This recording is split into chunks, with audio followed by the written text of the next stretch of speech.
One of the beautiful things about studying the prophets in the Quran and in history is that it was always a family affair. Adam and Eve are our father and mother. And then you have the transition from Adam to his children. And then you have the transition from Abraham to Isaac and Ishmael.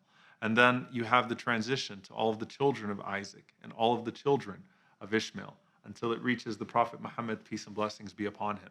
You have Suleiman, Solomon, the son of David, Dawood. May God's peace and blessings be upon them all. And the Quran gives us these intimate discussions that take place between the mother and the son, Maryam and Isa, Mary and Jesus, peace be upon them.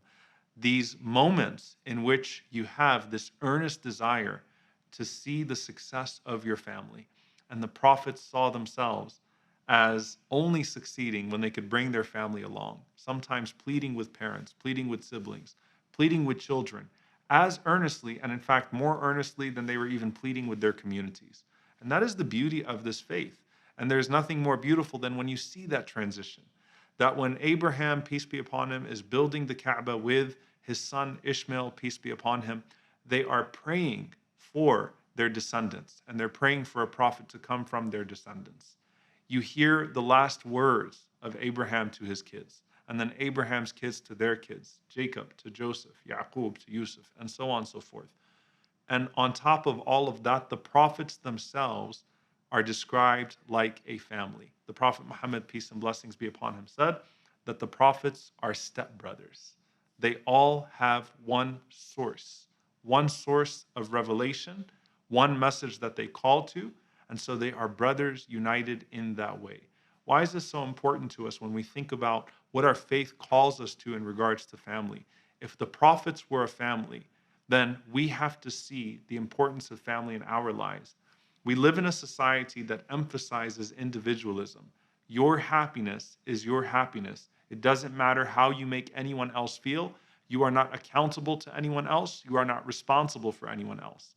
And it is important for us to shed that greed and individualism at every layer. And so in Islam, you have the emphasis on your blood relatives, whether they're Muslim or not. And then you have the emphasis on your local community, whether they are Muslim or not. And then you have the emphasis on your Muslim community, your Ummah. And then you have the emphasis on your humanity. Kuntum khayra ummah ukhrijat linnas. You are the best nation, as in the Muslim Ummah, produced for humanity.